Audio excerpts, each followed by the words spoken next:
Welcome to another episode of the For Peds' Sake podcast, a Nicklaus Children's podcast that is all about putting children at the heart of healthcare.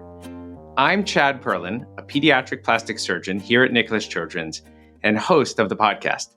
And I am very excited and a bit nervous to have the amazing Dr. Marissa Azarat on the show today. Dr. Azarat is the director of psychology here at Nicklaus Children's, but she's also my co-host on the Spanish edition of this podcast. So not only do we get to have her as a co-host, but today she gets to be a guest. So welcome, my friend. Thank you. It's a true honor to be here with you, Chad. We never thought about this maybe 2 months ago when we began the podcast. So here we are, both of us together. So it's quite a pleasure to be with you. It's really fun. All joking aside, we're going to talk about something really important today. And it's the launch of a new campaign by the hospital called Safe and Sound, which is about empowering families, empowering children with the tools to navigate the digital world we are all living in. Tell us about this program. I know you're involved, and I know it's something of great meaning to you and to our community as we roll it out. And you said it. It's of great meaning for me because I believe so much in education and prevention.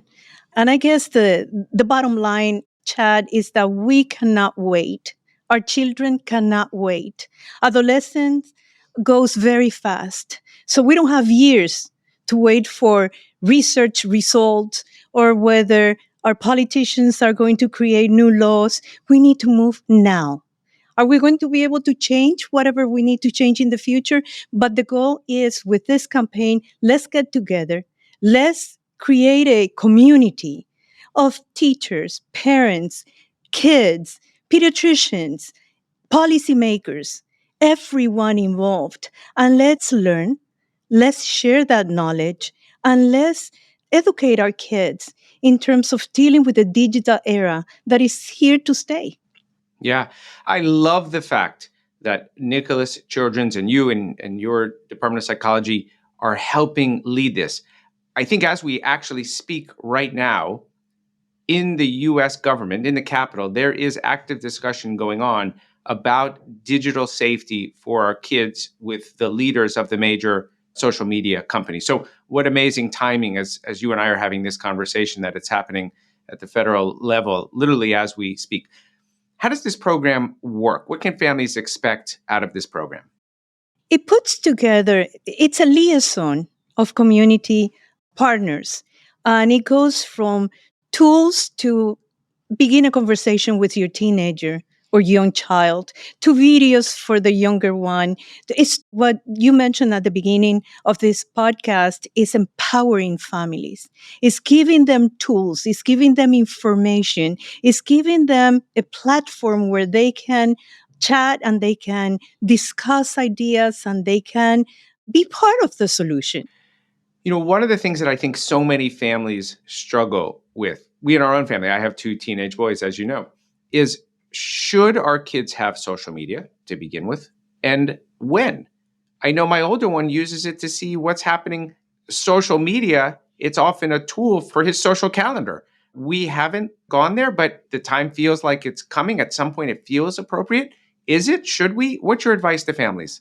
And that's a very good question. And many parents ask that question because they feel ill-equipped to deal with those questions and those issues. When we look at social media, we cannot say this is black and this is white. There is a lot of gray in social media. And 3 hours on the computer, on the phone for one kid, for one child may be very different from another child. So in a way is how responsible is that child? What is the level of communication with the parents? What is he doing in social media? Is he getting together with friends? Is he study group? It's so heterogeneous, that group, the group of adolescents, that we need to be mindful of where they are at, what they need, the level of responsibility, the maturity, and have that conversation and then let the parents make that decision. If they have enough information that they feel comfortable to make such decision along with the child. Does that make sense?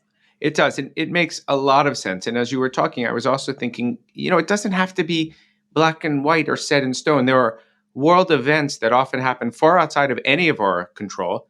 And I think it's appropriate at times to tell your children when they can press the gas on social media and when there's a time to back off, depending on you as a parent and the influences that you want your children exposed to. So I like what you said a lot. I think it was very intuitive. One of my other concerns, we talk about social media being social, of course, right? Using it on the calendar, but this notion that we put things out in the world and we want people to see them. And some of those people are our friends or people we know, and others are strangers, especially if our children use hashtags or encourage other people to look at their social media. And there is a staggering number, so much research now, the number of children that have had interactions, even more than just a like, with strangers online. Talk to us about that. How do we protect our kids in that situation? Yeah, and that is why it's so important. I think, Chad, the most important tool that we parents have is communication. It's the same way as you would talk to your adolescent or pre-adolescent when he's going into a game and you say, okay, if you need to go to the restroom, you go with a peer. You don't go alone. You don't stay alone with an adult. And I want parents to always remember that that is the most important tool that we have as parents is communication. And that communication begins early on in life. It's not like you turn 15, let's sit down and have a serious talk. It doesn't matter. It doesn't happen like that. No, you're right. And I know we're focused today on the Safe and Sound program that we're rolling out. But for those listeners, if you haven't heard, Dr. Azarat's co-director of the department who helps her lead it, Dr. Sarah Vero Canillo, talked a little bit about this on her episode. And she had a brilliant expression, which I want to share with our listeners today, which was mindful mentoring. So when you are talking about these things with their children, knowing you are mentoring them and having the mindfulness, the awareness that they are watching you as well and how you interact with social media is a model for them too. So that's a great episode for folks to listen to if they haven't had a chance. Talk to us a little bit more how parents can get more information, more resources out of the Safe and Sound. I know you're going to be putting out a lot of content. What should families expect? Yeah, what we are doing, it depends on the age of the child that they are addressing. Like I mentioned before, we have videos, we have answering questions like when to give your child a smartphone. What are the red flags that you might see in your child that worries you? And it means that you need to take action. What we want to do in particular, Chad, is changes are difficult. This is a big change in our society. Parents honestly are burnt out. They are exhausted. We're coming out of a pandemic and we saw a tsunami of mental health issues, not only with kids, but with the parents too. So I don't want to scare parents either. I want to give them the sense that if you're frozen, if you don't know, if you're frustrated, great. You know that you are at that space.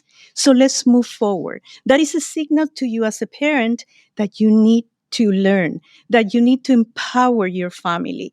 I think that many parents, they are afraid of this digital era because it's new, because it's something that they find that they don't have control. And what I mentioned before to one of my colleagues is once the parent gets familiar with one platform, Instagram, immediately they notice that the children are jumping into another way of communicating. So that is so frustrating. And it brings a great deal of anxiety to the parents. So again, they will have tools in this website. They will have videos. They will have an ability to connect to organizations. Let me give you an example like Common Sense Media, which is a national organization, and they have a lot of data, a lot of way of beginning that conversation with your kids.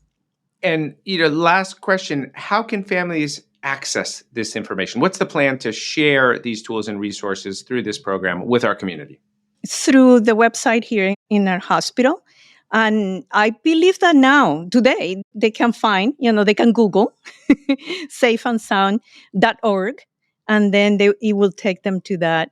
I have 3 advices that I want the parents to hear because I'm very pro education and prevention and things like that.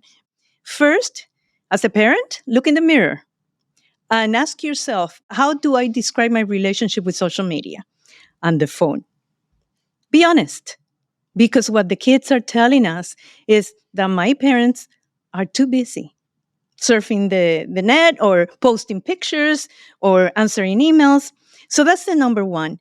And the number two is sit down with your child, learn about what he's doing. Most kids would be happy, I honestly believe that, to teach you about new things on the internet. Three, maintain that communication. Not when they are 15, but when they are little. If you create that bridge of communication, as they get older, it's so much easier to maintain it versus it gets to 15, you have to do it. And in terms of social media and limiting and creating a schedule, we need to use the combination. It's okay to say, okay, at 9 o'clock, 10 o'clock, you go to bed. But let's talk about what you would like during the day. Can we negotiate something? Tell me what you like about the social media and tell me what you don't like, because kids don't like a lot. The bullying component, always comparing themselves to others. So let's have that conversation. And I can assure you that it will help not only the kids, but the family dynamics. Amazing advice and said in such a real and useful way. And it made me so happy hearing you talk, because I remember when we first started planning this podcast as the two co-hosts, that's exactly what we had talked about doing, with delivering real information that our families can use. So thank you so much for being on the show, for being a guest and my co-host, of course. You are an amazing resource to this community, as is your entire department and all of our mental health experts here at Nicklaus Children. Thank you very much. And I hope the next one is going to be in Spanish with you. Well, you'll do better in English than I will in Spanish, for sure. But you're invited. You know that. Thank you. So this concludes this episode of For Peds' Sake podcast. And I will share that I normally sign off by telling our listeners about all the social media channels where we can be followed on. But given the light of this podcast today, instead I'm going to say, let's all go home and just spend time with our kids tonight. Thanks so much for listening, and see you at the next episode.